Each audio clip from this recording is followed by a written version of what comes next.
Pozdravljam vas ovog večera. Dober večer in pozdravljeni ta večer. Knjiga Otkrivenje. Knjiga Razodetje. Knjiga o kojoj su razmišljali mnogi veliki mislioci. Knjiga, o kateri so razmišljali vsi večji mislici. Kaže nam se da je čak i Isaac Newton, poznati fizičar, tumačio i proučavao Otkrivenje. Pravijo, da je tudi poznani fizik Isaac Newton proučeval in razlagal Razodetje. I možda mislimo, pa već sve znamo o Otkrivenju, što bismo još novo mogli naučiti. Mogoče mi razmišljamo, že vse vemo o Razodetju, kaj bi se še lahko naučili. Međutim, problem sa Otkrivenjem je što ako imate 13 tumača, Problem z Razodetjem pa je, če imate 13 razlagalcev, 13 različitih ljudi koji vam tumače i objašnjavaju Otkrivenje, 13 različnih ljudi, ki razlagajo in pojasnjujejo Razodetje, imat ćete 14 različitih tumačenja na kraju. boste imeli na koncu 14 različnih tolmačenj. Naime, tumači se teško mogu složiti oko nekih osnovnih postavki, Tolmači namreč se težko strinjajo okrog določenih postavk, a najveći je problem što se često u tekst Otkrivenja učitavaju želje onih koji tumače. Najbolj pogost problem pa je, ker se med vrsticami v tekstu želje tolmačev zraven berejo. Na primjer, dogodi se neka kriza na Bliskom istoku i već se nađu ljudi koji će reći evo, to je upisano upravo u knjizi Otkrivenja. Zgodi se kriza na Bližnjem vzhodu in že nekateri vidijo razlago v Razodetju prav v tem dogodku. Na primjer, početkom 90-ih imao sam prilike posjetiti Englesku Na začetku 90-ih sem bil gost v Angliji i tamo sam susreo jednog čovjeka sa naših prostora. Tam sem srečal človeka, ki je iz naših teritorijev. A kada ste tako u inozemstvu ne slušate baš vijesti, Ko pa ste tako v inozemstvu, ravno niste na tekočem z vestmi, možda ni ne znate baš jezik i nemate ni vremena sad za dnevnik i neke novine. mogoče vam je jezik tuj in nimate kaj dosti časa, da bi poslušali poročila. I ovaj moj prijatelj mi prilazi In ta moj prijatelj pride do mene i kaže, znaš što se dogodilo? in pravi, veš, kaj se je zgodilo? Zaljevski rat. Zalivska vojna. To je to. To je to zdaj. Nosači aviona ulaze u zaljev. Se pravi, letalonosilke Rakete se prihajajo v zaliv ispaljuju. in že streljajo z raketam. Harmagedon, događa se. Harmagedon, to se dogaja. Biblijsko proročanstvo se upravo ispunjava. Ravno kar se izpolnjuje v Isus biblijska dolazi, to je kraj proroštva. svijeta. Jezus prihaja, konec sveta je pred nami. A ja sam rekao, pa dobro, možda je to to. Rekel sem, mogoče pa je res to. I onda, naravno, povijest je otišla dalje. Seveda je pa šla zgodovina naprej. Međutim, to se nije dogodilo tako kako smo mi u tom trenutku to tumačili. In to se ni dogajalo tako, kot smo v tistem trenutku razlagali. Prošli put smo upravo govorili o bitki Armagedon. Zadnjič smo ravno razlagali o bitki Harmagedon. To je ta bitka. Kaj je pravzaprav ta bitka? Riječ je o jednoj bitki duhovnog karaktera. Namreč govora je o bitki, ki je duhovnega značaja. Govorili smo da u Starom Zavjetu ta bitka je u stvari bitka na gori Karmel. Govorili smo, da je v Stari zavezi pravzaprav ta bitka na gori Karmel, Gdje je borba bila između pravog i lažnog Boga. Koga proslavljati? kjer se je odvijala borba med pravim in lažnim Bogom, koga pravzaprav častiti in slaviti. Kome pripada naše bogoštovlje, naše klanjanje? Komu pripada naše, se pravi, spoštovanje, čaščenje? Ko je prvi u našem životu? Materializam, neke svjetovne ideologije? Kdo je prvi v našem življenju? Materializem, svetovne ideologije? Ili Bog nebeski, stvoritelj neba i zemlje? Ali pa Bog nebes, stvarnik nebes in zemlje? I Otkrivenje nas poziva da proslavljamo nebeskog Boga. In Razodetje nas poziva, da bi slavili nebeškega Boga. Harmagedon je u stvari jedan naziv za bitku za Harmagedon je pravzaprav naziv za bitko za Kome pripada naš In komu pripada naš Bogu nebeskom Bogu nebes ili nekim drugim ideologijama. ali pa nekim drugim ideologijam. I Otkrivenje nam upravo predstavlja tog Boga nebeskog. In Razodetje nam ravno predstavlja tega Boga nebes. Problem sa ovakvim senzacionalističkim pristupima Otkrivenju, Problem s temi senzacijami v Razodetju, kao što je ovaj moj prijatelj imao pristup, kakor je bil pristop tega mojega prijatelja. i često možda možete čuti neka predavanja raznih svećenika koji kažu, evo sad se to dogodilo ono tamo. Velikokrat pa boste lahko slišali predavanja določenih duhovnikov, bojo rekli prav, lej, tam se to dogaja. Na primjer, dogodio se rat u Iraku 2003. godine, ljudi su isto znali ustati i reći, evo, to je to, događa se. In enako so nekateri tolmačili vojno v Iraku z leta 2003. Takva tumačenja nas u tom trenutku uzdignu. Taka tolmačenja nas tisti trenutek povzdignejo I kaže nam, evo, to je to, događa se, Biblija se ispunjava. in si rečete, poglej, to je to, svetopismo se izpolnjuje. A onda par mjeseci kasnije mi vidimo da povijest ide dalje, Potem pa čez nekaj mesecev opazimo, da se zgodovina odvija naprej. a mi smo još uvijek tu mi pa smo še vedno tu i još uvijek se nije dogodilo ono što smo mi in še očekivali. vedno se ni zgodilo po naših I onda se pričakovanjih. razočaramo i kažemo pa Biblija ipak možda nije u pravu. Potem smo razočarani in si rečemo, mogoče pa le Sveto pismo nima prav, Međutim, Biblija jeste u pravu. Biblija pa ima prav, Međutim, možda je naša interpretacija bila kriva. mogoče pa je naše tolmačenje bilo napačno. I sam tekst otkrivenja nas upozorava da ne učitavamo u tekst neke naše želje, In sam tekst nas opozarja, da naj svojih želja ne vpletamo v tolmačenje, nego da budemo vjerni tekstu temveč naj ostanemo zvesti i tekstu da ostanemo u okvirima teksta. in ostajamo v okvirih teksta. Na samom kraju otkrivenja Ivan je zapisao sljedeće riječi. Na koncu razodetja je Janez zapisal naslednje besede. Vsakomur, ki posluša preroške besede, ki so v tej knjigi, izjavljam. Če bi jim kdo kaj dodal, ga bo Bog udaril z nadlogami, ki so opisane v tej knjigi. Če pa bi kaj odvzel od besed, ki so v tej preroški knjigi, bo Bog odvzel njegov delež pri drevesu življenja in pri svetem mestu, ki sta opisani v tej knjigi.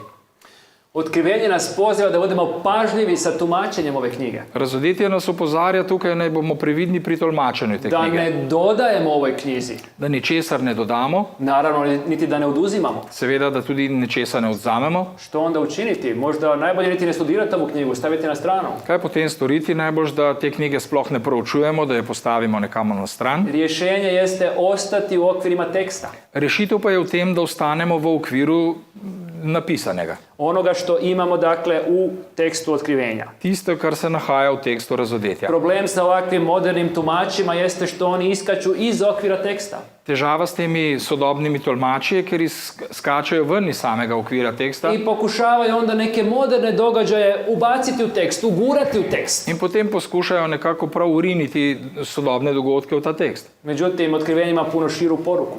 Razodetje pa ima mnogo širšo sporočilo. Ima globalnu poruku. Ima globalno sporočilo I upravo o toj poruci želimo govoriti. in ravno v tem sporočilu bi želeli kaj več povedati. U našoj seriji Dekodiranje apokalipse V naši seriji Dekodiranje apokalipse želimo primarno mjesto dati biblijskom tekstu.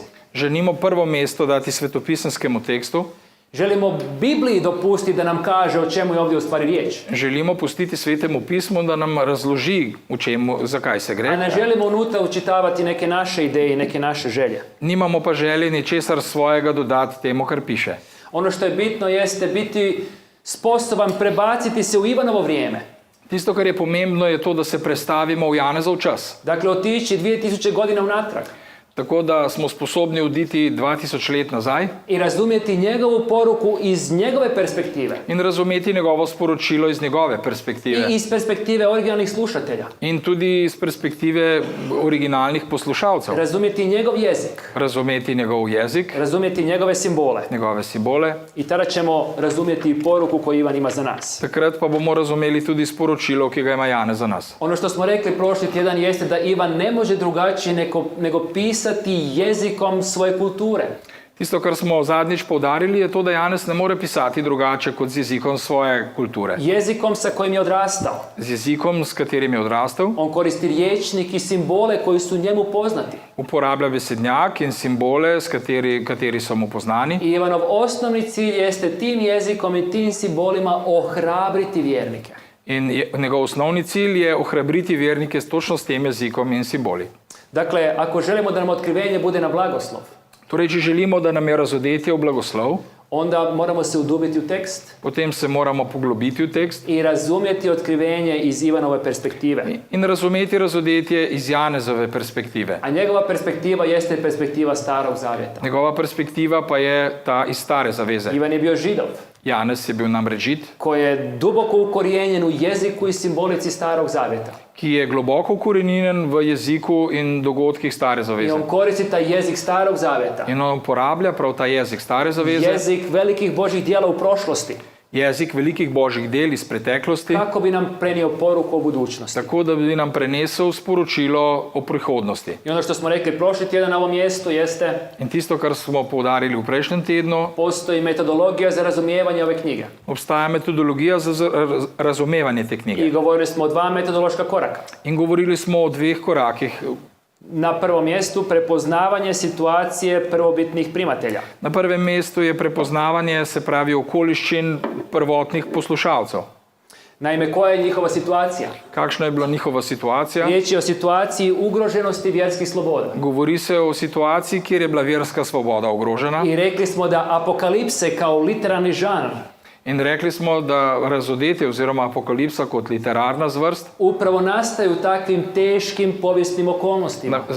pravzaprav nastaja v takih težkih zgodovinskih dogodkih, Kada je ljudima teško i kada njihov pogled treba uzdići ka Bogu. ko je njihova situacija težka in je potrebno povzdigniti njihov pogled k Bogu. Apokalipsa ih želi uzdići iznad trenutne situacije Apokalipsa jih želi povzdigniti nad trenutno situacijo i dati im Božju perspektivu. in jim dati božanski pogled. Da sagledaju iz Božje perspektive trenutnu situaciju Da bi- i ohrabre se. Iz božje perspektive videli trenutno situacijo in se ohrabrili. I drugi element o kom smo govorili jeste ukorijenjenost u Starom Zavjetu. Drugi element pa je ukoreninjeno v stari zavezi. Ivan piše jezikom Starog Zavjeta, Namreč Janez piše s tem jezikom on stare piše zaveze, jezikom velikih Božjih djela u z prošlosti. jezikom velikih božjih del iz I preteklosti. na taj način želi ohrabriti ljude kojima piše. Na ta način želi ohrabriti ljudem, ki jim piše, Želim reći na isti način kako je Bog djelovao u prošlosti, in jim želi sporočiti, da na isti način, kot je Bog deloval v preteklosti, Bog će ponovno djelovati. bo deloval ponovno. Budite sigurni, Bog misli na vas. Bodite gotovi, Bog misli na vas. On vas neće napustiti. Ne bo vas zapustil. I ako zanemarimo ova dva metodološka elementa, Če zanemarimo ta dva elementa metodologije, možemo biti sigurni da ćemo promašiti svrhu i cilj otkrivenja. smo lahko gotovi, da bomo zgrešili cilj in namen razodetja. Otkrivenje će nam biti na blagoslov ako imamo ove metodološke korake u mislima dok ga proučavamo. Če imamo v mislih, ko proučujemo razodetje te dve metodologije, potem sigurno ne bomo zgrešili. I knjiga Dekodiranja apokalipse koja se reklamira u kontekstu ovih predavanja Tudi knjiga Dekodiranje apokalipse, ki se reklamira v okviru predavanj, je upravo pisana sa ova dva metodološka koraka u mislima. je pisana v mislih prav na ta dva koraka, Sa željom da se zaroni u tekst z željo, da se poglobimo v tekst i da se dopusti tekstu otkrivenja da nam progovori. in da se dovoli, da nam sam tekst razodetja spregovori. Međutim, postoji i treći metodološki korak. Obstaja pa tudi tretji korak. Ovaj treći metodološki korak je jednako bitan Ta tretji pa je ravno tako pomemben i on se bavi središtem knjige Otkrivenja. in ukvarja se s središčno točko razodetja. Što je središnja točka otkrivenja? Kaj je tisto centralno v razodetju? Što je fokus? Kaj je žarišče? Ako propustimo fokus, centar, Če izpustimo žarišče, sam center, onda možemo biti sigurni da ćemo knjigu krivo razumjeti. potem smo lahko gotovi, da bomo knjigo napačno razumeli. I danas se želimo upravo baviti fokusom, centrom knjige Otkrivenja. In danes se želimo ukvarjati ravno s tem žariščem in centrom razodetja. I želimo otvoriti sada prvo poglavlje, prvi redak i želimo vidjeti koji je fokus, koji je centar ove knjige. Prvi poglavje, prva vrstica, želimo pogledati na centralno točko. Razodetje Jezusa Kristusa, ki mu ga je dal Bog, da bi pokazal svojim služabnikom, kar se mora vsak čas zgoditi. Sporočil ga je po svojem angelu, svojemu služabniku Janezu. Tekst nam kaže otkrivenje Isusa Krista. Tekst sam pravi razodetje Jezusa Kristusa. Što nam ova knjiga otkriva? Kaj nam pravzaprav ta knjiga razkriva? Možda smo do sada mislili da je fokus ove knjige nevolje, katastrofe Mogoče smo mislili, da je bistvo te knjige, se pravi težave, katastrofe i slične stvari. in podobne stvari. Međutim, tekst ove knjige sam uvod nam kaže da je centar i fokus osoba. Sam tekst pa nam govori tukaj že v samem uvodu, da je oseba ta, ki je centralna. Isus Krist se nalazi u fokusu. Jezus Kristus je tisti, ki se nahaja v žarišču. Osnovna svrha ove knjige nije uputiti nas u zvijeri, razaranja i katastrofe, Osnovni namen te knjige ni, da nas uvede v zveri in uničenja, nego je osnovna svrha ove knjige opisati nam Isusa Krista, temveč to, da nam opiše Jezusa Kristusa. približiti nam ga, Nam ga na nek način približa, kako bismo ga zavoljeli kako bi ga vzljubili i kako bismo bili spremni njemu predati naš život. in bili njemu pripravljeni izročiti svoje življenje. Naime, Otkrivenje je kršćanska knjiga Namreč razodetje je krščanska i knjiga sa otkrivenjem završava kršćanski kanon Novoga Zavjeta. in z razodetjem se končuje kanon Novega To zaveze. je posljednja knjiga Novoga Zavjeta Namreč to je zadnja knjiga Nove zaveze u našim Biblijama. v naših svetih I pismih. zbog toga nas ne treba čuditi da je Isus centar i fokus ove knjige. Zato naj ne bomo presenečeni, da je Jezus Kristus center te knjige, Jer cijeli Novi Zavjet se fokusira na Isusa. kajti cela Nova zaveza je osredotočena na Jezusa. Počevši od evanđelja pa preko poslanica Od evangelijev pa preko pisem i na kraju dolazi otkrivenje kao kruna. in na koncu kot krona prihaja razodetje. Od prvog do posljednjeg poglavlja otkrivenja Od prvega do zadnjega poglavja ova razodetja knjiga nam ukazuje na Isusa Krista. nam ta knjiga kaže na Jezusa Kristusa. I u njoj ćemo otkriti puno toga o Isusu. In v njej bomo odkrili mnogo tega o Jezusu. Čak neke stvari koje u ostatku Novog Zavjeta nisu na taj način izrečene. Celo nekaj stvari, ki niso na tak način povedane v preostalem delu Nove zaveze. Uz evanđelja ove knjige ćemo najviše saznati o Isusu Kristu. Usporedno z evangeliji bomo ravno največ o Jezusu zvedeli iz razodetja. U nijednoj drugoj biblijskoj knjizi Isusa nam se neće otkriti toliko duboko V nobeni drugi svetopisanski knjigi se nam Jezus ne bo razodel tako globoko i toliko veličanstveno kao u knjizi in tako otkrivenja. veličastno kot prav v razodetju. Stoga je naša osnovna namjera dok idemo kroz ovu seriju dekodiranja apokalipse Zato je naš osnovni namen, ko gremo preko dekodiranja razodetja, uočiti gdje nam se sve otkriva Isus. opaziti, kje vse se nam odkrije Jezus. Što nam se kaže o njemu Kaj nam govori i o njem zbog čega je sve to bitno. in zakaj je to pomembno. Ako čitajući ovu knjigu ne saznamo nešto više o Isusu, Če ko prebiramo to knjigo, ne spoznamo nekaj novega o Jezusu onda več, smo sigurno promašili svrhu i cilj ove knjige. potem smo zgrešili namen te knjige. Dakle, centar ove knjige nisu uništenje i katastrofe, Torej, center te knjige niso katastrofe in uničenje, nego je centar osoba. temveč je center oseba. Glavni junak ove knjige Glavni junak te knjige jeste Isus Krist je osoba. Jezus Kristus osebno. I pitamo se što nam ova knjiga kaže o Isusu. In potem se vprašamo, kaj nam ta knjiga pove o Jezusu. Naime, prvo uvodno poglavlje otkrivenja govori isključivo i samo o Isusu Kristu. Namreč osnovno uvodno poglavje govori izključno samo o Jezusu Kristusu. Ovo poglavlje je kao jedna pozornica, To je kakor nek oder, kao jedno uvodno djelo, uvodni čin u jednu dramu, kot uvodni del v neko dramo, koje nam predstavlja glavnog lika, ki nam predstavlja glavno osebo, glavnog junaka, glavnega junaka, kako bismo bili sigurni da ne promašimo tog istog junaka u ostatku knjige. kako bi bili gotovi, da ne bi tega junaka zgrešili v preostalem delu knjige. Idemo sada u 4. redak otkrivenja. Zdaj gremo po 4. vrsto razodetja. Pravi tako. Janez 7 cerkvam, ki so v Aziji, milost vam in mir od njega, ki je bil in ki pride, in od 7 duhov, ki stojijo pred njegovim prestolom. Ivan piše vjernicima u Maloj Aziji. Janez piše vernikom v Mali Aziji. To je prostor geografski gdje je on radio i služio. To je se pravi geografska umeščenost, kjer je deloval. I on im upućuje ovu knjigu kao jedno kružno pismo. In to knjigo mu nekako jim pošilja kot krožno pismo. Pismo kot koje treba okrožnico. biti razmjenjivano među crkvima. To je tisto pismo, ki naj bi se med crkvami razdelilo oziroma Sa delilo osnovnim ciljem da ohrabri vjernike. z osnovnim namenom, da bi vernike ohrabril. I Ivanovom tekstu kaže milost vam i mir. Namreč v tem tekstu pravi vam milost in mir. Od koga Ivan prenosi pozdrave? Namreč od koga Janez prenaša Od pozdrave? Isusa Krista osobno. Od Jezusa Kristusa osebno. Zamislite si da sretnete nekoga da vam kaže, znate, Isus vas je pozdravio. Predstavljajte si, da vam nekdo reče na ulici, recimo, Jezus vas pusti pozdraviti. Kako bi vam se to činilo? Kako bi se vam to zdelo? Odakle je Ivanu ta mogućnost da prenosi pozdrave od Isusa? Gdje je on sreo Isusa? Odkot Janezu ta možnost, da vam predaja pozdrave od Jezusa? Naime, na Kje ga je prvom srečal? mjestu on je 3,5 godine hodao sa Isusom na ovoj zemlji. Najprej on je bil 3 leta in pol skupaj z Jezusom hodil po tem svetu Poučavao se kod njegovih nogu kao njegov učenik. in se učil pri njegovih nogah kot njegov učenec. Ako netko pozna Isusa, onda ga Ivan dobro poznaje. Če kdo pozna Jezusa, potem ga Janez zelo dobro pozna. Jer kada 3,5 godine noć i dan provedete sa nekom osobom, da stvarno možete reći da poznajete tu osobu. Ko prebijete tako 3 leta in pol z neko osebo noč in dan, potem lahko z gotovostjo rečete, da to osebo dobro poznate. Čak što više za Ivana se kaže da je on ljubljen Isusov učenik. Celo več zanj se pravi, da je Jezusov ljubljenec. Oni su imali jedan prisan, poseban odnos. Imela sta nek pristen, poseben odnos. Međutim, nakon što je Isus razapet, Potem pa, ko je bil Jezus križan, nakon što je uskrsnuo potem, ko je vstal i uznio se na nebo, in bil v nebo vzet, Isus se nastavio objavljivati Ivanu. se je Jezus še naprej prikazoval Janezu I u jednoj od takvih vizija u kojoj se objavio Ivanu, in en izmed teh vizij, ki se je Janezu pokazal, Isus pozdravlja svoje crkve. je Jezus pozdravil svoje cerkve. I u tom pozdravu kaže milost vam i mir. In v tem pozdravu pravi milost vam in mir. Na grčkom haris kai eirene.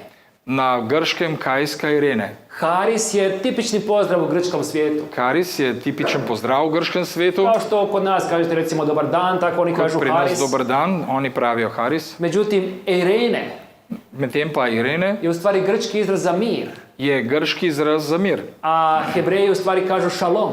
Hebrejci pravijo šalom. I Hebreji se pozdravljaju sa tim izrazom mir, mir In vam. s tem se pozdravljajo Judje še danes, mir vam. I na taj način Ivan ovdje pozdravlja u svojim crkvama, In na ta način Janez pozdravlja v svojih cerkvah. pozdravlja i Grke, kršćane iz grčkog svijeta, iz poganskog svijeta, Prav tako kristjane, Grke iz poganskega, grškega a sveta. pozdravlja i kršćane iz židovstva.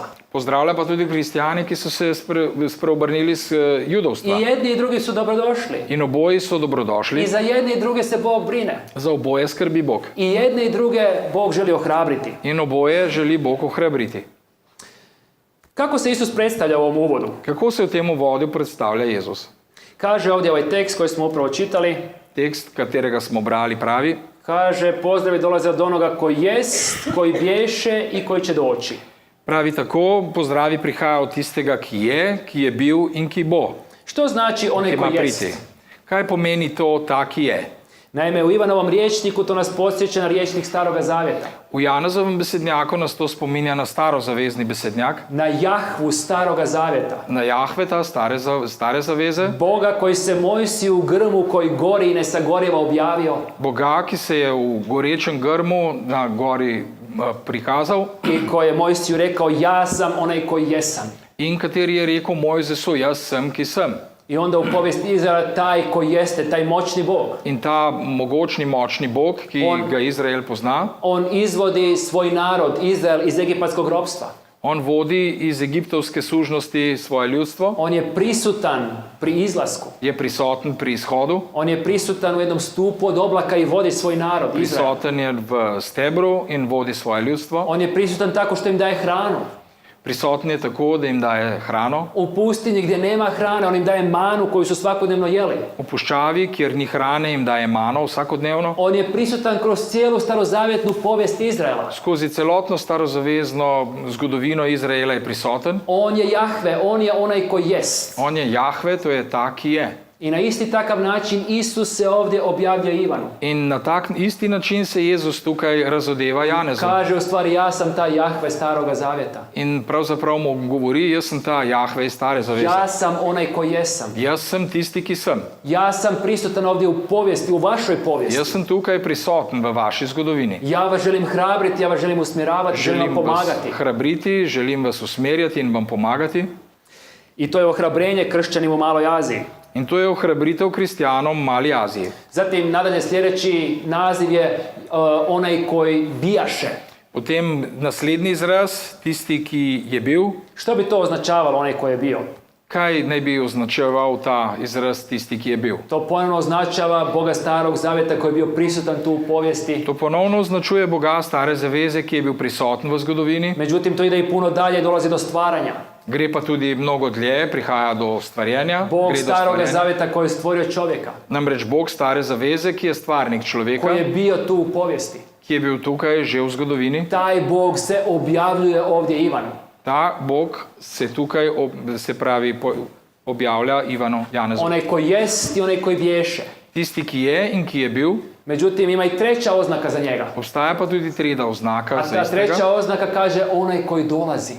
Pravi pa tisti, ki ima priti, tisti, ki pride. Naime, u kompletnom Novom Zavjetu Isus govori i novozavjetni pisci govore, V celotni novi zavezi govorijo pisci in tudi Jezus pravi, govore o tome da će Isus ponovno doći. in govori se o tem, da bo Jezus zopet prišel.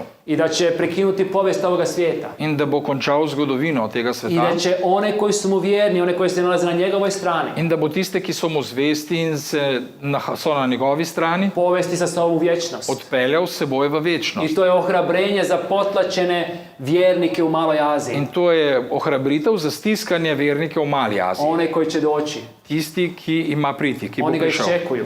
Oni ga pričakujejo. I to je isto tako i ohrabrenje za nas danas. To je ravno tako tudi ohrabritev za nas danes. Isus uskoro dolazi. Jezus kmalu prihaja. On želi donijeti nešto savršenije, nešto kvalitetnije. On nam želi prinesti nekaj kvalitetnejšega, bolj popolnega. Njegovo kraljevstvo je kraljevstvo gdje nema kriza ekonomskih, niti ratnih, niti političkih. Njegovo kraljestvo je brez ekonomskih, političnih in vojnih kriz. Mjesto gdje ćemo svi mi naći zadovoljenje svih naših potreba. Mesto, kjer bomo vsi našli zadovoljitev naših potreb. Onaj koji jest, koji bješe i koji će doći. Tisti, ki je bil in ki pride, On u sebi sažima u stvari prošlost, sadašnjost i budućnost. on v sebi združuje preteklost, sedanjost, kot tudi prihodnost. Onaj koji jest je u stvari aspekt sadašnjosti. Tisti, ki je aspekt sedanjosti. Onaj koji bješe je aspekt prošlosti. Tisti, ki je bil, je vidik preteklosti. A onaj koji će doći je aspekt budućnosti. In tisti, ki ima priti, je vidik prihodnosti. I na taj način, ovim riječima, u uvodu Isus u sebi sažima kompletnu povijest ovoga svijeta. In na ta način že v uvodu Jezus združuje zgodovino, kompletno zgodovino človeštva. On drži povijest ovoga svijeta u svojoj ruci. Namreč on ima v svoji roki zgodovino tega sveta. On upravlja povješću. On z njo upravlja I zgodovino on stoji na kraju te povijesti. in na koncu zgodovine se postavlja on I sam. otvara jedno novo razdoblje u povijesti ovoga svijeta. In odpira neko novo obdobje v zgodovini tega sveta. I to je svakako ohrabrenje za primaoce ove knjige. In to je vsekakor ohrabritev za sprejemnike tega teksta. A isto tako je ohrabrenje za nas danas. In ravno tako tudi nam danes. I čitamo dalje, sljedeći redak, kako se Isus otkriva dalje. Naslednja vrstica pravi, kako se Jezus nadalje razodeva. In od Jezusa Kristusa, ki je zanesljiva priča, prvorojenec izmed umrlih in vladar nad kralji zemlje, njemu, ki nas ljubi in nas je svojo krvjo osvobodil naših grehov. Nekoliko titula se ovdje iznose za Isusa. Tu je nekaj častnih nazivov za Jezusa. Vjerni svjedok. Zvesta priča. Naime, ono što Isus kaže je vjerno, to je sigurno. Tisto, kar Jezus pravi, je zvesto, to je gotovo. On je vjerni svjedok. Je torej zvesta priča. I svjedočanstva se u grčkom jeziku, u grčkom tekstu nazivaju marturija. In pričevanja se imenuje v grščini marturija. Isus svjedoči ono što on svjedoči, to je sigurno, to će se sigurno tako dogoditi. Jezus pričuje tisto, kar se bo prav gotovo zgodilo, Jer on je vjeran. kajti on je zvest. U njega se možemo pouzdati. Njega lahko zaupamo. Možemo biti sigurni da ono što on obećava, to će sigurno ispuniti. Lahko smo gotovi, da to, kar obljublja, bo tudi sigurno izpolnil. Nadalje u ovom tekstu Isus se predstavlja kao prvorođeni od mrtvih. Potem se tukaj omenja tudi kot prvorojeni med mrtvimi. Zašto je ovo važna titula za Isusa? Zakaj je to važen naziv? Naime, Isus je uskrsnuo. Namreč Jezus je vstal od mrtvih. On nije razapeti Mesija koji leži u grobu i koji je istrunuo u grobu. On ni križani Mesija, ki je se pravi zgnil v grobu. Novi zavjet svjedoči o činjenici njegovog uskrsnuća. V Novi zavezi imamo dejstvo njegovega vnebozetja. I kršćani širom svijeta jednom godišnje slave Uskrs. In kristijani širom sveta enkrat na leto slavijo vnebozetje. To je najveći događaj u povijesti kršćanstva. Namreč to je največji dogodek v zgodovini krščanstva. Zašto? Zato što Isus kao prvorođenac od mrtvih Zato, ker Jezus kot prvorojenec izmed mrtvih drži u svojoj ruci ključeve života i smrti. ima v svoji roki ključe življenja in smrti. On je pobjedio smrt. On je namreč smrt premagal. I on može darovati život svakome ko želi njemu biti vjeran, ko želi biti na njegovoj strani. In lahko daruje življenje vsakomur, ki želi biti na njegovi strani in njemu zvest. I to je ponovno ohrabrenje za progonjene vjernike u prvom stoljeću. In to je ponovno ohrabritev za preganjane vernike prvega stoletja. Neki od njih bili su progonjeni do smrti. Nekatere so preganjali prav do njihove smrti. I otkrivenje u drugom poglavlju spominje Antipu koji je bio ubijen zbog vjere. In v prvem poglavju omenja Antipo, ki je bil ubit zaradi vere svoje. Sa ovom titulom prvorođenac od mrtvih Zaradi tega naziva prvorojenec od mrtvih pa Ivan želi ohrabriti progonjene vjernike. želi Janez ohrabriti vernike svojega časa. Nadalje, što nam ovaj tekst kaže? Kaj nam pravi ta tekst? Naziva Isusa vladarem nad kraljevima zemlje. Imenuje ga vladarja nad kralji. Zbog čega je to bitno? Zakaj je to pomembno? Naime, svjetovni vladari koji progone kršćane u prvom stoljeću, Namreč vladari tega sveta, ki preganjajo kristjane, kada se kršćani suočavaju sa njima, ko so se kristjani srečevali z njimi, oni pretpostavljaju to je cijeli naš svijet, ovi će nas sada ubiti i zatvorit će nas. so si predstavljali, te nas bodo sedaj Oni pozaprli, drugače morili. ne mogu vidjeti preko svoje trenutne situacije. Namreč ne morejo videti preko trenutnega dogodka. Međutim, Ivan im kaže da postoji vladar iznad tih svjetovnih vladara. Janez pa pravi, da obstaja vladar, ki je nad temi vladarji. Vladar koji sve te svjetovne vladare drži u svojoj ruci Vladar, ki ima tudi vse te vladarje sveta v svoji roki i koji na kraju daje pravdu. in ki na koncu izvršuje pravico. Isus je jači od bilo kojeg zemaljskog vladara. Namreč Jezus je močnejši od katerega koli zemeljskega vladarja. Iako se danas možda osjećamo obespravljeni i nemoćni, Čeprav se danes počutimo brezpravni in nemočni, možemo biti sigurni da Isus zna našu situaciju smo lahko prav gotovi, da Jezus pozna našo i da situacijo Isusu nije svejedno in da mu ni vseeno i da on stoji na našoj strani in da je vsekakor na naši i strani da će na kraju pri svom dolasku in da bo na koncu pri svojem prihodu dati finalnu pravdu. dal končno sodbo pravice. Isus drži povijest ovoga svijeta u svojoj ruci Jezus ima v svoji roki zgodovino tega sveta i on osobno stoji na kraju te povijesti. in on osebno stoji na koncu zgodovine. Nekada možda poželimo uzeti pravdu u svoje ruke, Včasih si zaželimo, da bi vzeli pravico v svoje roke, izvršiti revoluciju, platiti onima koji nas plaće. izvršili revolucijo in poplačali tistim, nad kateri nam delajo krivico. Međutim, Isus kaže moja je finalna plaća.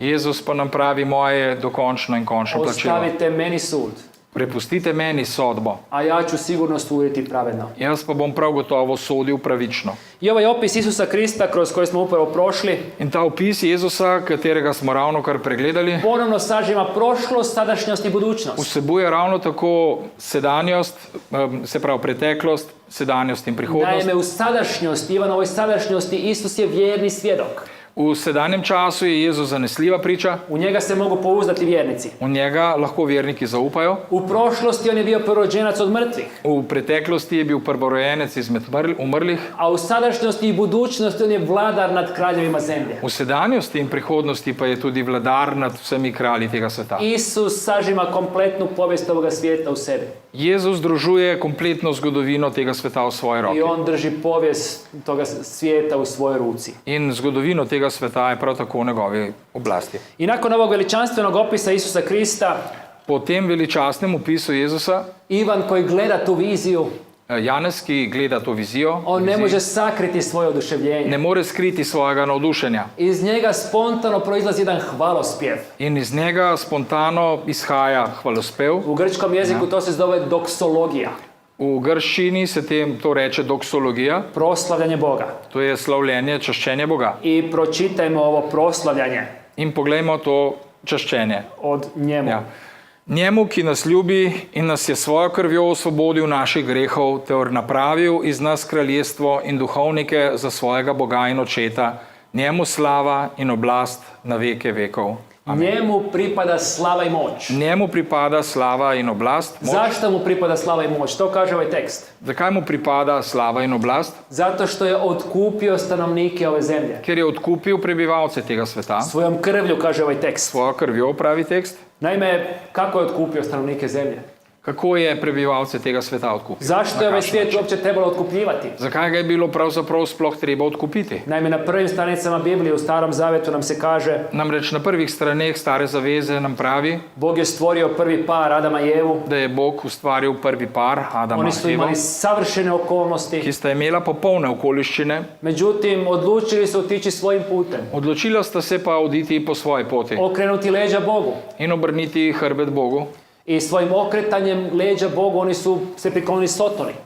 Svojim obratom proč od Boga pa sta se priklonila Satanu. I time što su se njemu priklonili, time je Sotona postao vladar ovoga svijeta. In s tem, ko sta se mu priklonila, je postal vladar tega sveta Satan. Grijeh je ušao u ovaj svijet. Greh je prišel na ta To je svet. kao jedan virus koji kad napadne nešto jednostavno sve obuzima. To je kot nek virus, ki ko napade nek organizem, ga kompletno preprede. I svi mi danas nosimo u sebi virus grijeha. In vsi sleherni med nami tudi danes nosi ta virus greha v sebi. Svima nama se povremeno može dogoditi da smo nepošteni, da nešto krivo kažemo, da neku nepravdu učinimo. Vsakemu med nami se lahko zgodi, da nekaj narobe povemo, ukrademo ali karkoli. Ili da doživimo zlega neku storimo. nepravdu na svojoj koži. Ali pa da doživimo krivico na svoji koži. Jednostavno grijeh je svuda oko nas. Namreč greh je povsod okrog nas I Sotona vlada ovom zemljom. in Satan vlada temu svetu. I zbog toga je Isus došao na ovaj svijet. Zaradi tega je tudi Jezus prišel. Bio je to njegov prvi dolazak, To je bil njegov prvi o prihod, kojem nam svjedoče evanđelja. o katerem nam govorijo evangeliji. Njegov cilj je bio preuzeti kontrolu nad ovim svijetom iz Sotonine ruke. Njegov cilj je bil prevzeti kontrolo iz Satanovih rok v svoje roke. I Ivan, evanđelist, u svom evanđelju piše, In Janez v svojem evangeliju piše, dakle isti ovaj pisac koji je napisao knjigu Otkrivenje, isti ta pisec, ki je napisal Razodetje, on piše tamo u 12. poglavlju svog evanđelja, v 12. poglavju evangelija po Janezu piše, kratko prije križa, kaže sad je sud ovome svijetu.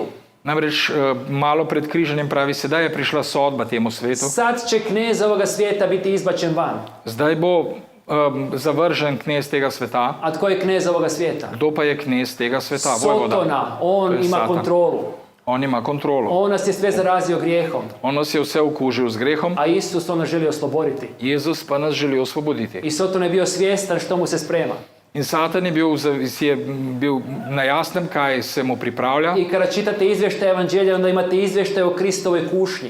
Imate tam tudi, se pravi, poročila o Jezusovih skušnjavah. Na početku Kristove službe imate trostruku kušnju. In na začetku Jezusove službe imate trikratno izkušnjo. Sotona 3 puta prelazi Preizkušnja. Isusu.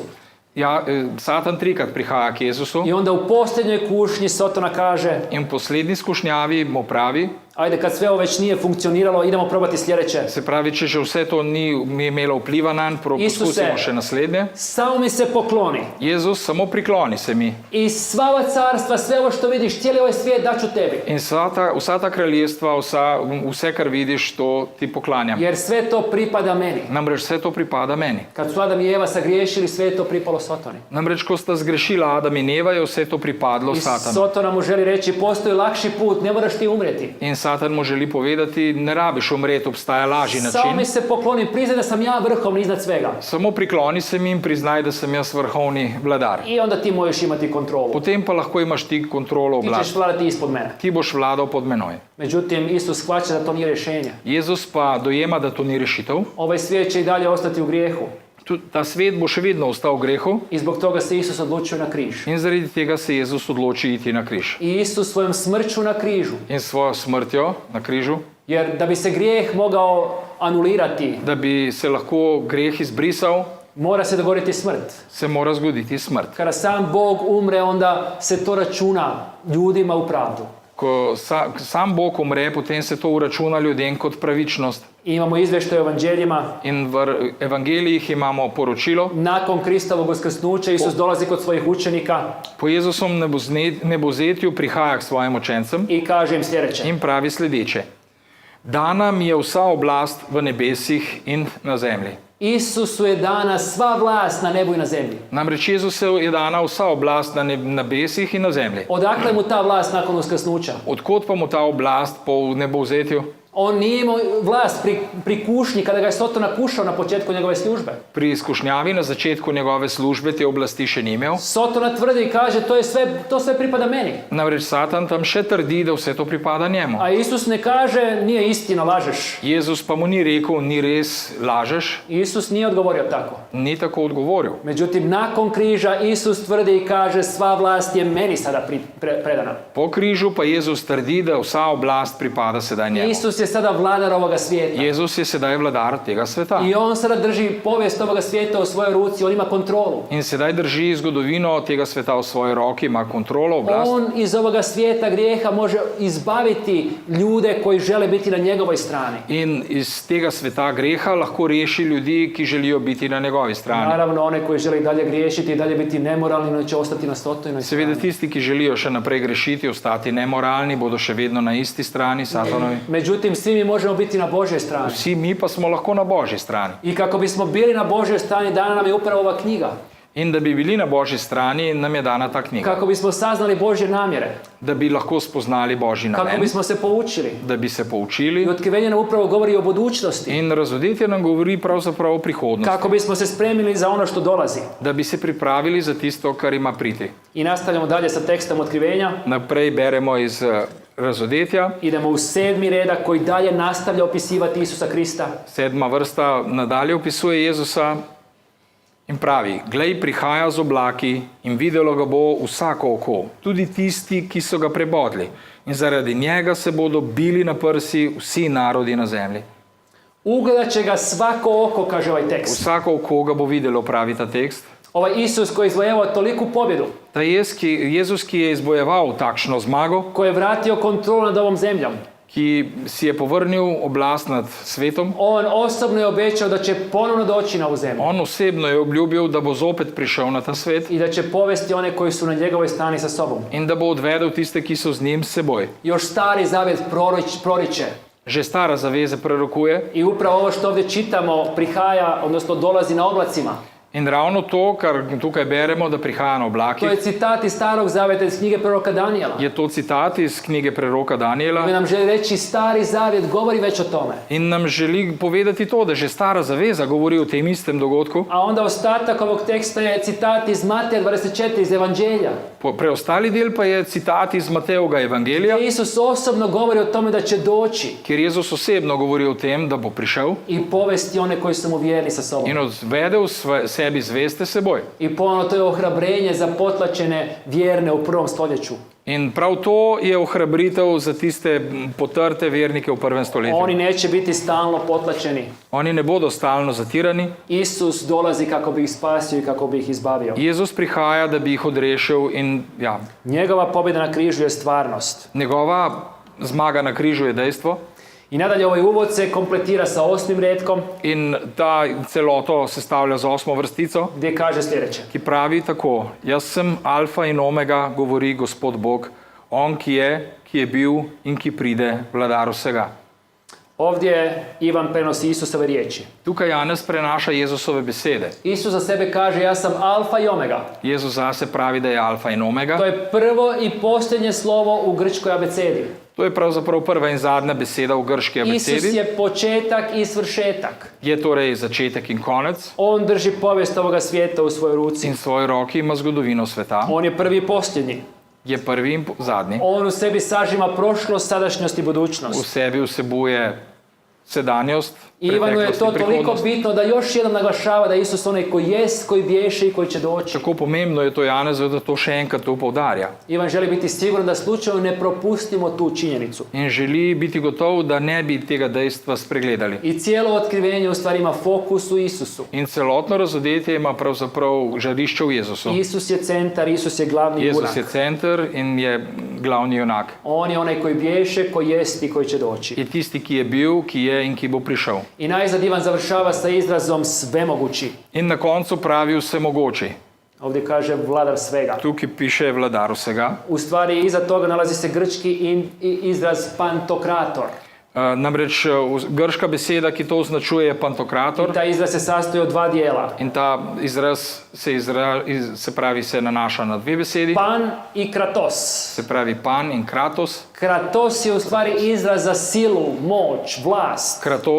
Kratos je pravzaprav izraz za moč, oblast, silo. A pan je izraz za sveobuhvatnu silu, moć. Pan pa za vsegajočo. I time nam Ivan želi reći Moć, da silu. Isus ima sveobuhvatnu silu, sveobuhvatnu vlast, sveobuhvatni autoritet. In Janez nam s tem hoče sporočiti, da ima Jezus vseobsegajočo oblast in avtoriteto. Iz toga se njemu sa sigurnošću možemo prepustiti. Zaradi tega se lahko predamo njemu. Dakle, ovih prvih 8 redaka u uvodu otkrivenja Namreč teh prvih 8 vrst v uvod v razodetje govore isključivo i samo o Isusu. govori izključno in samo o Jezusu. I ova cijela knjiga koja slijedi jeste prvenstveno o Isusu. In ta celotna knjiga razodetja je primarno o Jezusu. On je fokus i on je glavni junak. On je žarišče in glavni junak. I ono što slijedi nakon ovog redka jest jedna daljna vizija. Tisto, kar sledi za to vrstico, je nadaljni pogled. Ona se nastavlja u ovom Vizija. prvom poglavlju. ki se nadaljuje v celotnem prvem poglavju. I što mislite o čemu će biti ta daljnja vizija? In kaj mislite, o čem bo ta pogled? Ponovno Vizija. Isusu Kristu. Zopet o Jezusu, O glavnom junaku. o glavnem junaku. I želimo pročitati što nam se dalje kaže ovdje o Isusu. In želimo prebrati, kaj se nam še pravi o Jezusu. Na Gospodov dan me je navdal duh in za seboj sem zaslišal močen glas, kakor glas trobente, ki je rekel: zapiši, kar vidiš v knjigo in pošli 7 cerkvam v Efes, Smirno, v Pergamon, v Tiatiro, v Sarde, v Filadelfijo in Laodikejo. Obrnil sem se, da bi videl, čigav glas je govoril z menoj. Ko sem se obrnil, sem zagledal 7 zlatih svečnikov in sredi med svečniki nekoga, ki je bil podoben sinu človekovemu. Oblečen je bil v haljo do tal in privezan čez prsi z zlatim pasom. Njegova glava in lasje so bili beli, kakor bela volna, kakor sneg, njegove oči so bile kakor ognjen plamen, noge je imel kakor v peči razbeljen bron, glas pa kakor glas mnogih voda. V desnici je držal 7 zvezd, iz ust mu je segal oster dvorezen meč, njegovo obličje pa je bilo kakor sonce, kadar žari vsej svoji moči. Ovo je vizija Isusa Krista. To je, se pravi, predstava Jezusa Kristusa, vizija Onoga koji je njemu. centar i fokus ove knjige. Tisti, ki je centralna žarišna točka te knjige. I možda vam ova vizija zvuči zastrašujuće. Mogoče vam zveni strašno I očito Ivan želio da ova vizija zvuči zastrašujuće. in očitno je tudi, da je bil to Janezov namen, Jer želi u stvari predstaviti Isusa koji je moćan. kajti želi predstaviti Jezusa, ki ima moč, Nebeskog Isusa. nebeškega Jezusa. Ne može čovjek susresti Boga i ostati živ. Ne more namreč človek srečati se z Bogom in I ovo je ostati živ. jedna veličanstvena slika Boga nebeskog Isusa Krista. Kajti to je ena veličastna slika Boga Jezusa Kristusa, Koji je moćniji od svih drugih zemaljskih ki je vladara. močnejši od vseh zemeljskih vladarjev. On sve te vladare drži u svojoj On šaci. vse te vladarje drži v svoji pesti. Ivan nam ovdje u viziji kaže da se Isus nalazi među 7 zlatnih svječnjaka. In tukaj nam pravi, da se Jezus nahaja med 7 zlatimi A svečniki. da u svojoj ruci drži 7 anđela. V svoji roki pa drži 7 angelov I pitamo se što su ti. in se sprašujemo, kdo so ti. U posljednjem retku ove knjige, ovog poglavlja se kaže: V zadnji vrstici tega poglavja pravi: skrivnost 7 zvezd, ki si jih videl v moji desnici, in 7 zlatih svečnikov pa je v tem. 7 zvezd so angeli 7 cerkva, 7 svečnikov pa 7 cerkva. ovih 7 svječnjaka su 7 crkava kojima Ivan piše. 7 svečnikov so torej 7 cerkve, katerim Jezus piše, Njegove crkve kojima je Ivan služio. njegove cerkve, ki jim je Janez služil. A ovih 7 anđela jesu anđeli koji Isus drži u svojoj ruci. 7 angeli pa so angeli, ki jih ima Jezus pod I oblastjo koji su poslani služiti ovim crkvama, ohrabriti ih. in kateri so poslani služiti tem cerkvam in ih hrabriti. A ono što je posebno bitno jeste da u tekstu koji smo čitali Isus se nalazi između 7 svječnjaka. Tisto, kar pa je posebej vredno naglasiti, pa je to, da se Jezus nahaja med 7 svečniki. Dakle, u toj viziji ta moćna figura, Isus osobno, V tej viziji namreč ta močni lik, Jezus ne nalazi osebno, se negdje na nebu, negdje daleko, se ne nahaja nekje daleč na nebesih, nego se nalazi u toj viziji tu među svojim vjernicima. vendar temveč se nahaja tu med svojimi verniki. Zašto? Kako bi ih zaštitio, Zakaj? Da bi jih zaščitil, kako bi ih ohrabrio, da bi jih ohrabril, kako bi ih vodio. da bi jih vodil. Taj isti Bog koji je bio u povijesti Izraela u Starom Zavjetu prisutan, Ta isti Bog, ki je bil v stari zavezi v Izraelu vedno prisoten, je tu sada prisutan u njihovoj sadašnjosti, je tukaj prisoten tudi v njihovi sedanjosti. kako bi ih uzdigao i kako bi ih ohrabrio. Kako bi jih povzdignil in ohrabril. I pitamo se koja je Ivanova reakcija na ovu viziju. In sprašujemo se, kakšna je Janezov reakcija na to vizijo. Čitamo u 17. retku. Ko sem ga zagledal, se je zgrudil k njegovim nogam, kakor mrtev. Sem se zgrudil. On pa je položil name desnico in rekel: ne boj se, jaz sem prvi in zadnji. Ivan je obuzet veličanstvenošću ove vizije. Janez je prevzet z veličastnostjo te vizije. Zamislite da vi sretnete takvog lika negdje, Predstavljate si, da se srečate s takšnim takvog likom, moćnoga.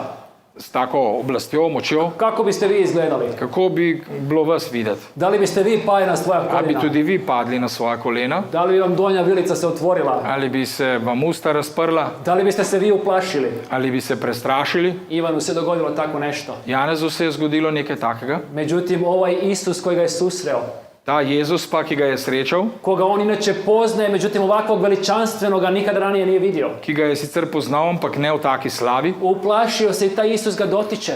se je prestrašil in ta Jezus se ga dotakne, Stavlja svoju ruku na njegova ramena i kaže mu, položi svojo roko na njegova ramena in mu pravi. i čitamo ovdje, On pa je položil name desnico in rekel, ne boj se, jaz sem prvi in zadnji in živi. Bil sem mrtev, a glej, živim na veke in imam ključe smrti in podzemlja. ja sam prvi i posljednji, hrabri ga Isus. Jaz sem prvi in poslednji, ga Jezus hrabri. Isus je bio ubijen, Jezus je bil ubit, međutim on je uskrsnuo vendar je vstal. i on je prisutan u njegovoj sadašnjosti. In on je prisoten v njegovi On se sedanjosti brine za svoje vjernike. in skrbi za svoje I ovdje vernike. direktno kaže da ima ključeve života i smrti. In tukaj naravnost povede, da ima ključe v svoji roki I življenja on in smrti. Ivanu želi poručiti, nemoj se bojati na ovom otoku gdje si zatočen, gdje si zatvoren. In želi Janezu sporočiti, ne boj se na tem otoku, kjer si zaprt, Nitko ti ne može nauditi jer ja sam na tvojoj strani. nihče ti ne more ničesar prizadejati, kajti jaz sem na tvoji Ti strani. imaš nekoga moćnog i veličanstvenog na svojoj strani. Namreč ti imaš na svoji strani nekoga veličastnega in močnega. Jer taj moćni je onaj koji jest, koji bješe i koji će doći. Ta močni je ta, ki je bil in ki bo, ki pa ima priti. Ki On pride. svojima, onima koji su na njegovoj strani daje pravdu. On svojim, katerim so na njegovi strani, daje pravico, On se brine za izvršuje. njih. On skrbi za nje I on im daje život. in jim daje življenje, Daje im život vječni. daje jim večno življenje. I najzad, posljednji Na koncu pa- 19. redak još Še 19. vrstico kaže preberimo. Ivanu što treba učiniti. Pravi Janezu, kaj je treba storiti. Zapiši torej, kar si videl, kar je in kar se bo zgodilo poslej. Sve ono što mu je pokazano Ivan treba zapisati u ovoj knjizi, u otkrivenju. Vse tisto, kar je bilo Janezu pokazano, je bil dolžan zapisati v razodetje. A fokus i centar ove knjige bit će Isus Krist osobno. Žarišče te knjige pa bo Jezus Kristus osebno. Isus koji daje vizije Ivanu. Jezus, ki mu daje vizije, On je svrha Videnja. i cilj. on je namen in cilj. A osnovna želja pisca i Isusa koji se otkriva Osnovna želja pisatelja pa jeste ohrabriti vjernike. je, da ohrabri vernike, Dati im jednu nebesku perspektivu da jim podari neko to nebeško perspektivo, koja će nadići njihove trenutne nevolje. ki bo prevladala njihove trenutne stiske. Potaknuti da se na Isusa oslone. Jih spodbudila, da se naslonijo na Da Jezusa, njemu predaju svoju budućnost. da njemu predajo svojo prihodnost. I ako idemo kroz ostatak otkrivenja, In če gremo še skozi preostanek u razodetja, svakom poglavlju ove knjige susrećemo Isusa. v vsakem poglavju te knjige srečamo U Jezusa. drugom i trećem imamo pisma 7 crkava. V drugem in tretjem poglavju se nahajajo pisma sedmerim cerkvam. I svakoj od tih crkava u tim poglavljima Isus se otkriva. In v vsaki izmed teh pism cerkva se on razodeva. Isus im daje određeno obećanje. Jezus jim daje določene obljube. Ako pobjerite, dobit ćete to i to. Če boste premagali, vam dam to in to. Isus ih želi ohrabriti da pobjede, da budu pobjednici. In želi jih ohrabriti, da bodo zmagovalci. Zatim u 5. poglavlju nalazimo Isusa u jednoj specifičnoj povijesnoj situaciji. V 5. poglavju najdemo ga Jezusa v posebni zgodovinski situaciji, Isus se uzdio na nebo nakon svog uskrsnuća kako odhaja v nebesa po svojemu nebovzetju i preuzima pred nebeskim prijestoljem jednu knjigu in pred nebeškim prestolom prevzema knjigo iz ruke Boga Oca.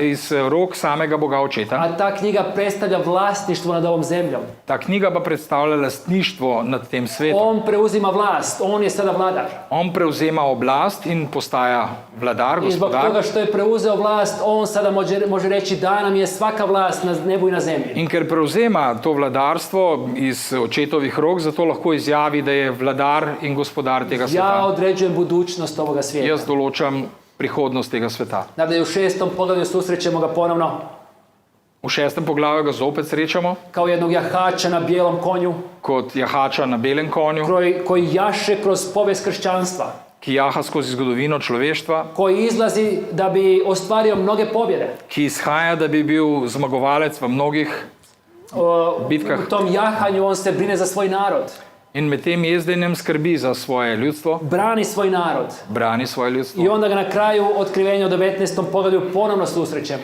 In zopet ga srečamo v 19. poglavju na koncu razodetja, Ponovno kao jahača na bijelom konju. zopet kot jahača na belem konju. Međutim, u toj sceni sada su iza njega mnoge pobjede.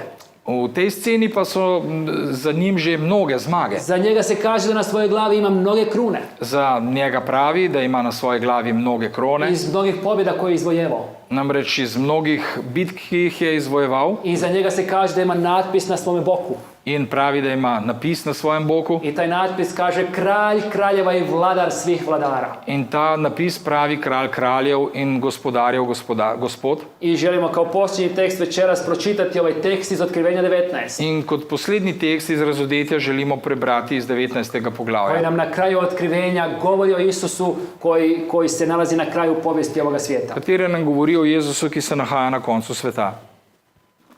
Na to sem videl nebo odprto in prikazal se je bel konj, ta, ki ga je jezdil, se imenuje Zvesti in Resnični. Ta pravično razsoja in se bojuje. Oči so mu kakor ognjen plamen in na glavi nosi veliko diademov. Napisano pa ima ime, ki ga ne pozna nihče, le on sam. Ogrnjen je v plašč, ki je bil namočen krvi, ime mu je Božja beseda. Na belih konjih mu sledijo nebeške vojske, oblečene v belo in čisto tančico, iz ust mu sega oster meč, da z njim udari po narodih, pasel jih bo z železno palico in tlačil s tiskalnico z vinom srdite jeze, Boga vladarja vsega. Na plašču in na boku pa ima napisano ime Kralj kraljev in Gospod gospodov. Ovaj tekst koji smo upravo pročitali Ta tekst, ki smo ga pravkar prebrali, opisuje onoga koji će doći. opisuje tistega, ki bo prišel. Ovo je direktni opis drugog Kristovog dolaska. To je direktni opis Jezusovega drugega prihoda. Ovdje nam se Isus opisuje kao onaj koji dolazi na bijelom konju na kraju povijesti. In tukaj ga opisuje kot tistega, ki prihaja na belem konju. Njega slijede vojske nebeske. Njemu sledijo nebeške vojske. A onaj opis koji smo imali u prvom poglavlju, Tisti opis pa, ki ga najdemo v prvem poglavju, mač koji izlazi iz njegovih usta, meč, ki izhaja iz njegovih ust, ponovno se ovdje pojavljuje. se tukaj zopet pojavlja. On dolazi donijeti pravdu. On prihaja, da bi izvršil pravico. Kaže se da je njegov ogrtač umočen u krv. Piše se, da je njegovo ogrinjalo namočeno v krvi. On svojom smrću donosi spasenje. Namreč on s svojo smrtjo prinaša odrešitev. I najzad on je kralj kraljeva i gospodar gospodara. In na koncu koncev je on kralj in Gospod gospodov. Isus Krist koji se otkriva u prvom poglavlju Otkrivenja Jezus Kristus, ki se razodeva v prvem poglavju razodetja, prožima kompletnu ovu knjigu. prežema celotno to knjigo. On je glavni fokus Otkrivenja On je glavno žarišče razodetja i on je glavni junak ove knjige. in tudi glavni junak te knjige. Ako čitamo Otkrivenje, a ne otkrijemo Isusa Krista u njemu, Če beremo razodetje, a v njem ne odkrijemo Jezusa. ako čitamo ovu knjigu, a ne saznamo nešto novo o Isusu, Če beremo to knjigo in ne zvemo ničesar novega o Jezusu onda se trebamo Kristusu, pitati jesmo li u stvari razumjeli ovu knjigu. potem se lahko odkrito vprašamo, ali smo to knjigo resnično razumeli. Otkrivenje je kršćanska knjiga Razodetje je krščanska i knjiga želi ohrabriti kršćane. in želi ohrabriti kristjane. I stoga nas ne treba nimalo čuditi kada je Isus Krist fokus i centar ove knjige. Zato nas naj ne čudi, da je Jezus Kristus žarišče te knjige.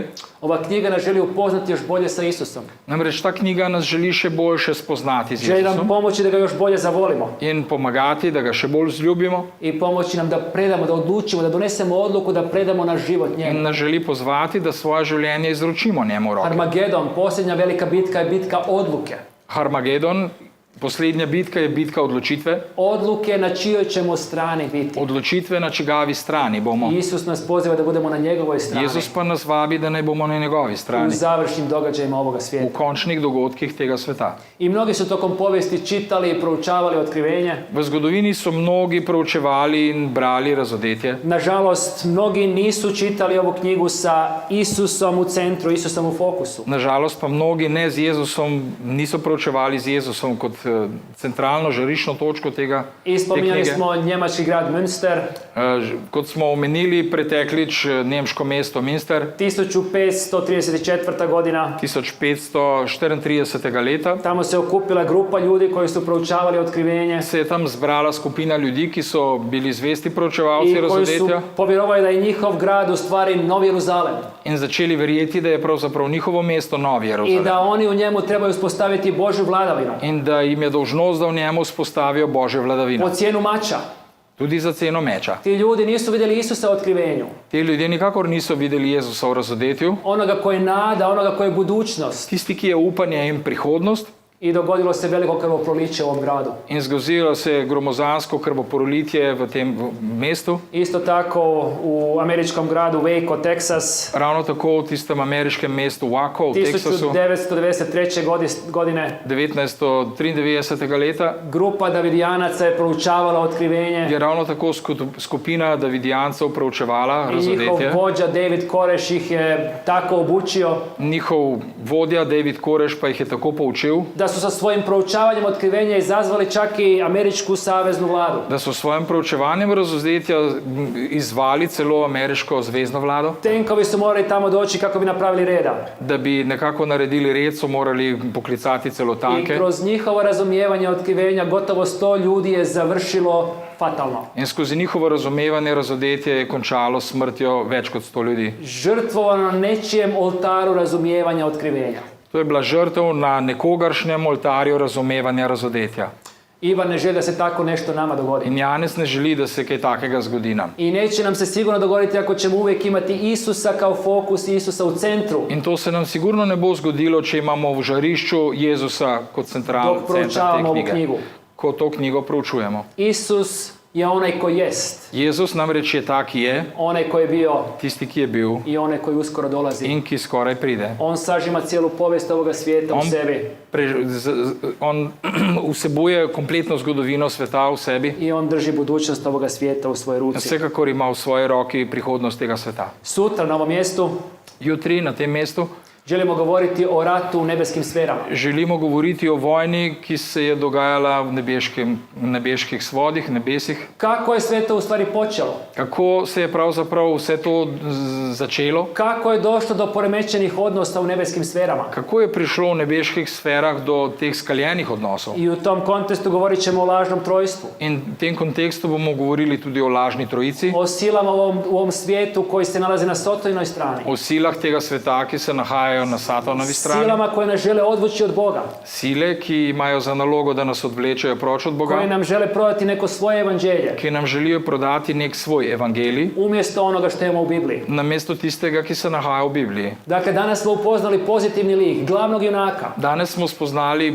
pozitiven lik glavnega junaka, Isusa Krista. Jezusa Kristusa. A sutra ćemo nešto čuti o suprotnosti. Jutri pa bomo nekaj izvedeli o njegovem nasprotju. A cijela svrha jeste da upoznamo onoga koji drži povijest ovoga svijeta u svojoj ruci. Namen pa je, da spoznamo tistega, ki drži zgodovino tega sveta v svoji Da roki, budemo upozoreni na ono što dolazi, da bi bili upozorjeni pravočasno na to, kar ima priti, kako bismo u završnim događajima ovoga svijeta mogli biti na pravoj strani. da bi bili lahko v zaključnih dogodkih tega sveta na pravi Na strani, Božjoj strani, na Božji strani, na strani Biblije. na strani Biblije. I moje želje je moliti da svi možemo proučavati Bibliju Moja želja in molitev pa je, da lahko vsi preučujemo Biblijo i da možemo svakog dana upoznavati Isusa Krista. in da lahko vsak dan spoznavamo Jezusa Kristusa. I da možemo biti spremni predavati svakog dana iznova naš život njemu. In lahko, da smo pripravljeni vsak dan znova predati svoje življenje njemu. Amen. Amen. Ja vas pozivam sada da ovako sjedeći pognemo naše glave i pomolimo se. Vabim vas, da samo s priklonjeno glavo molimo.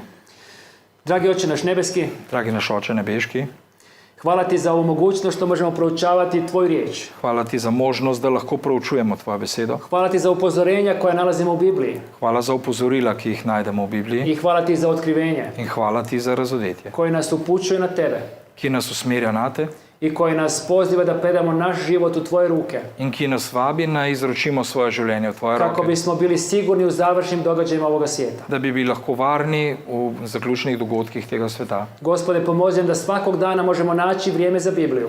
Pomagaj nam, da bi lahko sleherni dan našli časa Da tudi iz za Biblijo, nje možemo upoznavati tebe. da bi iz nje lahko tebe spoznali, Da te možemo upoznavati, da te možemo još više zavoljeti. da te lahko spoznavamo in še bolj zljubimo, Kako bismo bili spremni predati se tebi u ruke da bi se bili pripravljeni izročiti tebe v roke i spokojno čekati budućnost koju ti spremaš za nas. in mirno pričakovati prihodnost, ki jo ti za nas pripravljaš. Gospode, predamo se u tvoje ruke i sve te vam molimo u ime Isusovo. Gospod, izročamo se v tvoje roke in vse ti to predajamo v Jezusovem imenu. Amen.